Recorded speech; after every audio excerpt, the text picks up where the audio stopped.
کیا، فرمایا الذین ینفقون فی السراء والضراء، پہلی صفت پہلا درجہ مومن کا، مومن سے آگے بڑھنے کا پہلا درجہ، فرمایا وہ لوگ خرچ کرتے ہیں فی السراء والضراء، خوشحالی میں بھی خرچ کرتے ہیں اور غمی میں بھی وہ خرچ کرتے ہیں، یعنی تنگ دستی میں بھی خرچ کرتے ہیں اور خوشحالی میں بھی خرچ کرتے ہیں۔ پہلا درجہ ہے وہ بانٹتے ہیں، علم ہو تو بانٹتے ہیں، رزق ہو تو بانٹتے ہیں، تقوی ہو تو بانٹتے ہیں، اخلاص ہو تو بانٹتے ہیں، قرآن ہو تو بانٹتے ہیں، آیات ہو تو وہ دے دیتے ہیں، حدیثیں ہو تو لوگوں کو سناتے ہیں، اقوال ائمہ لوگوں کو سناتے ہیں، صحابہ کی باتیں سناتے ہیں، لوگوں کو تقوی کی طرف بلاتے ہیں، لوگوں کو سکھاتے ہیں دین، لوگوں کو شریعت کی طرف بلاتے ہیں۔ فرمایا ان کا مزاج بانٹنے والا ہوتا ہے، وہ خیرات کرتے ہیں، سخی بنا دیتے ہیں، صرف دیتے نہیں ایسا سخی بناتے ہیں پھر لوگ ان سے مانگتے ہیں وہ لوگوں کو عطا فرمائی جاتے ہیں، ایسے سخی بنا دیتے ہیں، ایسے بانٹنے والے ہوتے ہیں، کنجوس نہیں ہوتے، پاس نہیں رکھتے، بانٹتے ہیں، خیرات کرتے ہیں، تقسیم کرتے ہیں۔ فرمایا اگر خوشی بھی ہے نا تو مسکرا کر بھائی کو دیکھ تب بھی رب تجھے صدقے کا ثواب عطا فرمائے گا کہ تو نے صدقہ کیا ہے، مگر آج ہماری حالت نہیں ہے، اسی نا آپ راضی رہو اگلا پاویں راضی رہے نہ رہے۔ فرمایا وہ تنگ دستی میں بھی خرچ کرتے ہیں، جب ان کے پاس پیسہ نہیں ہوتا تب بھی خرچ کرتے ہیں، یہ نشانی ہے، جب پیسہ ہو خوشحالی میں وہ خرچ کرتے ہیں، تنگ دستی میں بھی خرچ، یہ پہلی نشانی ہے ان کی، بانٹ دیتے ہیں۔ کس کی؟ جو مومن سے اوپر والا درجہ ہے متقین کا۔ مومن کیا کرتا ہے؟ سنبھالو یار بچیاں دے کام آئے گا، کرنا چاہیے، بچوں کے کام آنا چاہیے، مگر فرمایا تقوی والے اپنے لیے کچھ نہیں رکھتے، سب کچھ لوگوں میں بانٹ دیتے ہیں۔ دوسری نشانی والکاظمین الغیظ، وہ غصے کو پی جاتے ہیں، غصہ نہیں آتا انہیں، کاظمین الغیظ، غصے کو پی جاتے ہیں، وہ غصہ نہیں کرتے۔ آج ہم کہتے ہیں، اب ہم کہتے ہیں صبر کا دامن ہم نے تھامے، کوئی نہیں تھامے، کچھ نہیں ہم نے کیا۔ اللہ فرماتا ہے ان اللہ مع الصابرین، میں صبر کرنے والوں کے ساتھ ہوں۔ ہم نے اللہ کی میت کو کہاں حاصل کرنا ہے، اللہ کی سنگت کو، ہم میں صبر ہی نہیں۔ اور امام جعفر صادق فرماتے ہیں جس کے اندر صبر نہیں ہے، کیونکہ جس طرح ایمان کا تعلق بندے کے ساتھ ہے، اسی طرح فرماتے ہیں صبر کا تعلق ایمان کے ساتھ اور ایمان کا تعلق صبر کے ساتھ۔ ہم اپنے آپ کو مومن کہتے ہیں، صبر ہمارے اندر نہیں ہے، ہم کہتے ہیں حاجت پوری ہو جائے فوراً۔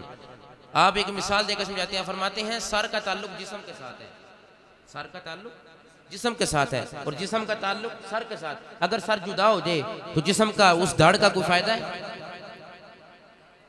کوئی نہیں نہ فائدہ۔ ایک تاڑ ہے جدا فائدہ ہوتا ہے، وہ حسین ابن علی دا تاڑ ہے، وہ شہیدانہ سارے۔ ہمارا جسم سر سے جدا ہو جائے اور ہمارا سر جسم سے جدا ہو جائے، اس وجود کا فائدہ ختم ہو جاتا ہے، مگر فرمایا سنو جس کے اندر صبر نہیں ہے اس کے ایمان کا بھی امام جعفر صادق فرمانے کوئی فائدہ نہیں ہے۔ صبر کا تعلق ایمان کے ساتھ ہے اور ایمان کا تعلق صبر کے ساتھ ہے۔ اب دیکھ لو ہمارے اندر کتنا صبر ہے۔ فرمایا والکاظمین الغیظ، وہ غصے کو پی جاتے ہیں۔ تیسری نشانی فرمایا والعافین عن الناس، لوگوں نو معاف کر دینے۔ متقین کی مومن نہیں معاف کرتا، آج کا مومن نہیں معاف کرتا، وہ کہتا ہے میرا حق ایتھے رکھ۔ آج کا مومن نہیں معاف کرتا۔ والعافین عن الناس، لوگوں کو معاف کرتے ہیں، درگزر کرتے ہیں، عفو ان کے اندر ہے، درگزر کرنا ان کے اندر رت چکا ہے۔ یہ متقی کی نشانی بیان کر رہا ہوں۔ تیسری نشانی وہ لوگوں کو معاف کرنا انہوں نے سیکھ لیا ہے۔ چوتھی نشانی فرمایا واللہ یحب المحسنین، احسان جتاتے نہیں، نیکی جتاتے نہیں، وہ نیکی کر کے جتاتے نہیں، بار بار یاد نہیں کرواتے کہ اسی فلاں تیرا نیکی کی تھی، ہم نے فلاں کام تیرا کیا تھا۔ متقی کی نشانی بتا رہا ہوں، مومن کی نہیں، مومن سے بڑھ کر جو درجہ ہے اس کی نشانی عرض کر رہا ہوں۔ ایسے نہیں ہم گوش کرتے، ایسے نہیں ہم داتا صاحب کا نام لیتے۔ فرمایا وہ نیکی کر کے بھول جاتے تھے، آج کا مسلمان نیکی کر کے اس کو جتاتا ہے، اس کو یاد کرواتا ہے۔ پہلی نشانی کیا ہے؟ پہلی نشانی مومن کی، مومن سے بڑھ کر جو درجہ ہم نے حاصل کرنا ہے۔ ہم مومن ہیں، ایمان والے ہیں، کتابوں کو مانتے ہیں، رسولوں کو مانتے ہیں، مگر اس سے بڑھ کر اللہ نے ایک درجہ رکھا ہے، اس کو ماننا پڑے گا۔ وہ کیا ہے کہ خوشی میں بھی بانٹو، جب خوشحالی ہو تنگ دستی میں بھی بانٹو، وہ بانٹنے کا مزاج بناؤ۔ خوشی ہے تو وہ بانٹ دو، اللہ اس کے صدقے سے تمہیں زیادہ عطا فرما دے گا۔ دوسری نشانی کیا ہے؟ وہ غصے کو پی جاتے ہیں۔ متقی کی تیسری نشانی لوگوں کو معاف کرتے ہیں۔ چوتھی نشانی نیکی کر کے بھول جاتے ہیں۔ یہ متقین کی چار نشانی اللہ نے قرآن میں رکھی ہیں۔ خرچ کرنا، غصے کو پی لینا، معاف کرنا، اور فرمایا احسان کرنا، نیکی کرنا، اور ان تمام معاملات کو رضائے الہی کے لیے کرنا، یہ متقی کے 4 اوصاف ہیں۔ تم جو بھی تم خرچ کرو بھلائی سے، جو بھی تم خرچ کرو نیکی کے ساتھ، بھلائی کے ساتھ، نیکی کے ساتھ، بھلائی کے ساتھ، احسان کر کے جو بھی خرچ کرو تم، وما انفقتم، خوشی ہے تو وہ خرچ کرو، پیسہ، دولت، مال و مدد جو بھی ہے خرچ کرو تم۔ جب تم خرچ کرو گے نا، وما انفقتم من شیء، جو بھی تم خرچ کرو گے اللہ اس کے بدلے تمہیں زیادہ دے دے گا۔ یہ قرآن بتا رہا ہے، جو بھی تم خرچ کرو گے، بانٹو گے، جو دینے کا مزاج بناؤ گے، خوشی کا مزاج بناؤ گے، جب بانٹو گے تم، وما انفقتم من شیء، جو بھی بانٹو گے، جو بھی خرچ کرو گے، اللہ فرماتا ہے میں اس کے بدلے تمہیں زیادہ عطا فرماؤں گا۔ وہی ہے بہتر رزق دینے والا، وہی ہے بہتر مال دینے والا، وہی بہتر تمہارا رزاق ہے، دینے والا ہے، عطا فرمانے والا ہے۔ جب بانٹو گے تو اللہ زیادہ دے گا۔ بولیے، جب بانٹو گے اللہ، جب خیرات کرو گے اللہ، جب صدقہ کرو گے اللہ زیادہ عطا فرمائے گا۔ قرآن ہے، قرآن فرمایا متقی تو بانٹنے والا ہوتا ہے، دینے والا ہوتا ہے، خیرات کرنے والا ہوتا ہے، مومن سنبھالنے والا ہوتا ہے، مومن سنبھالنے والا ہوتا ہے، متقی بانٹنے والا ہوتا ہے۔ بات یاد آ گئی، ولی نے ولی سے پوچھا کہ آپ جب رزق آتا ہے، مال آتا ہے، دولت آتی ہے، کوئی چیز آتی ہے، کھانا ہی آتا ہے تو کیا کرتے ہیں؟ فرمایا وہ کھا کر اللہ کا شکر ادا کرتا، اللہ نے رزق دیا۔ مومن کرتا ہے یہ کام، متقی تو نہیں کرتا۔ سمجھایا ان کو، جھنجھوڑا۔ ہم کیا کرتے ہیں؟ ہمیں رزق ملے تو ہم کھا کر شکر کرتے ہیں۔ آپ کیا کرتے ہیں؟ فرمایا جب مجھے رزق ملتا ہے کھا کر اللہ کا شکر ادا کرتا ہوں۔ فرمایا تقوی اس چیز کا نام تو نہیں ہے، اس کو دولت، تقوی کی دولت تو نہیں کہتے، اس سے بندہ متقی تو نہیں بنتا کہ جو آیا اس کو کھا کر اللہ کا شکر ادا کیا۔ یہ تو عام مومن کی بات ہے، عام ایمان والے یہ کام کرتے ہیں کہ اللہ جس مومن کو رزق دیتا ہے، مال دیتا ہے، جس کو پیسہ عطا فرماتا ہے، وہ کھا کر اللہ کا شکر ادا کرتے ہیں نعمتوں پر۔ یہ تو عام مومن کی بات ہے، جو تقوی والا ہے، جو ریاضت والا ہے، سجدے والا ہے، وہ تو نہیں کرتا۔ پوچھا آپ کیا کرتے ہیں؟ فرمایا آ جائے تو بانٹ دیتے ہیں، نہ ملے تو شکر ادا کرتے ہیں۔ آ جائے پاس نہیں رکھتے، کھاتے نہیں، بانٹ دیتے ہیں۔ تو یہی بات بتا رہا ہوں، متقی وہ ہوتا ہے جو بانٹنے والا ہوتا ہے، اس کا مزاج تقسیم کرنے والا ہوتا ہے، لوگوں کو دینے والا ہوتا ہے۔ آگے سنیے، حدیث مسلم شریف کی، سیدنا ابو ہریرہ فرماتے ہیں نبی علیہ السلام نے فرمایا جو 1 دینار خرچ کرے گا راہ خدا میں، 1 دینار خرچ کرے گا اللہ کی راہ میں، اور فرمایا 1 دینار خرچ کرے وہ غلام آزاد کرنے پر، 1 دینار اللہ کی راہ میں فی سبیل اللہ دے دے 1 دینار کسی کو، اور 1 غلام آزاد کروائے 1 دینار سے، اور فرمایا 1 دینار وہ مسکین کو صدقہ کر دے، کسی غریب کو، یتیم کو دے دے۔ حدیث ہے، فرمایا 3 کام کرے، اور 4تھا دینار وہ خرچ کرے اپنے اہل و عیال پر۔ حدیث ہے مسلم شریف کی، اپنے گھر والوں پر، بیوی بچوں پر 1 دینار خرچ کرے۔ فرمایا ان سب سے بڑھ کر اللہ کو وہ اہل و عیال، بیوی بچوں پر 1 دینار خرچ کرنا اللہ کو سب سے زیادہ محبوب اور پسند ہے۔ تقسیم کرنا چاہیے یار، بانٹنا چاہیے، مسکین کو دینا چاہیے۔ مگر مسلم شریف کی حدیث ہے، فرمایا غلام آزاد کرنا مستحسن ہے، یہ نہیں کہ اب وہ ہی نہیں کرنا، وہ بھی دینا ہے، مسکین کو کھانا کھلانا ہے، خوشیوں کو لوگوں میں تقسیم کرنا ہے۔ مگر فرمایا جو اہل و عیال میں خوشی تقسیم کرنا اللہ کو سب سے زیادہ محبوب ہے۔ السلام کی عادت مبارکہ تھی، جہاں سے حضرت اما عائشہ صدیقہ رضی اللہ عنہا مومنوں کی ماں لب لگا کر پانی پیا کرتی تھیں، نوش فرماتی تھیں، نبی علیہ السلام اسی جگہ سے، وہیں بیٹھ کر اسی جگہ سے لب لگا کر پانی پیتے تھے۔ حضور کی سنت مبارکہ ہے، فرمایا مجھے سب سے زیادہ عائشہ صدیقہ سے پیار ہے۔ تو گھر والوں سے پیار کرنا تو مصطفیٰ کریم علیہ السلام کی عادت مبارکہ اور حضور کی سنت مبارکہ ہے۔ فرمایا غلام آزاد کرنے میں 1 دینار خرچ کرو، مسکین کو دو، سب کچھ کرو، فی سبیل اللہ دے دو، مگر اللہ کو جو محبوب ہے نا، اپنے گھر والے 1 دینار خرچ کرنا اللہ نو سب تو زیادہ محبوب ہے۔ آگے سنیے، متفق علیہ حدیث ہے، خرچ کرنے کا مزاج بناؤ، یہ خرچ کرنے پر ہے کہ وہ لوگ خوشی میں بھی خرچ کرتے ہیں، متقی لوگ غمی میں بھی، تنگ دستی میں بھی، تھوڑے پیسے نے تاں خرچ کر دینے، چوکھے پیسے نے تاں خرچ کر دینے۔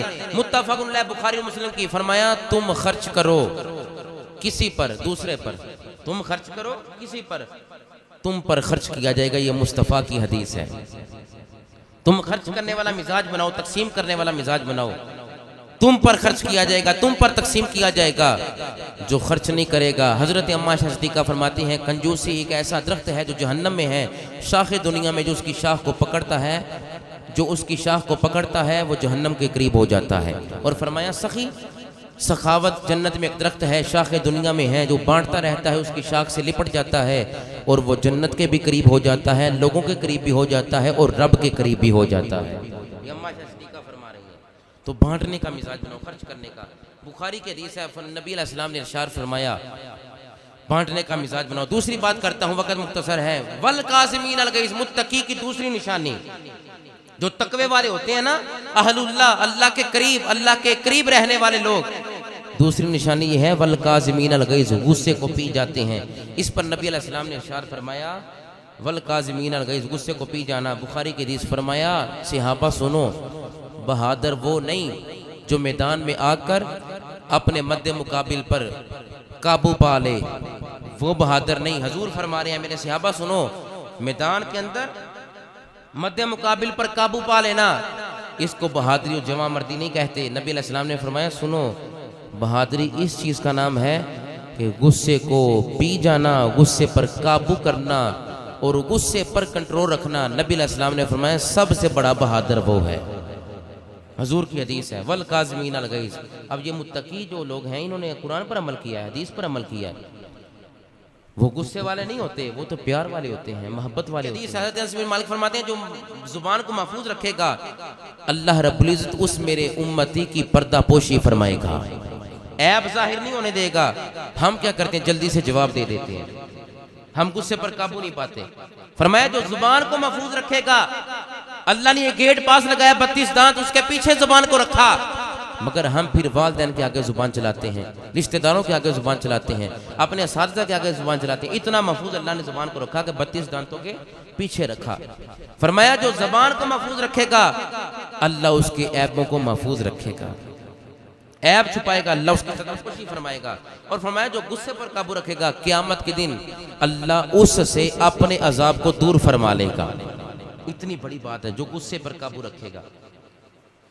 آگے سنیے، حضرت عبداللہ بن عمر فرماتے ہیں جو غصے کے وقت رضائی الہی کے لیے، غصے کے وقت رضائی الہی کے لیے جو بندہ اللہ کی رضا حاصل، اللہ کی خوشنودی حاصل کرنے کے لیے غصہ نہ کرے، غصے کے وقت میدان میں غصہ نہ کرے بلکہ وہ گھونٹ اپنے اندر ہی نکل لے، اللہ کو وہ گھونٹ اور وہ غصہ برداشت کرنا تمام کائنات کی چیزوں سے افضل اور اعلیٰ ہے۔ ہم کیا کرتے ہیں، اللہ ہمیں ایسا مومن بنا دے، اسی کے سبب اللہ ہمارے عیبوں کو چھپا دے، اللہ ہماری مغفرت فرما دے۔ ہم چھوٹی چھوٹی باتیں اس پر عمل نہیں کرتے۔ مستدرک للحاکم کی حدیث ہے، ابی بن کعب راوی ہیں، حضور نے فرمایا جسے یہ پسند ہے نا کہ جنت میں میرا محل ہو، ہم نمازیں پڑھتے ہیں پھر بھی غصہ کرتے ہیں، ہم روزے رکھتے ہیں پھر بھی زبان درازی کرتے ہیں۔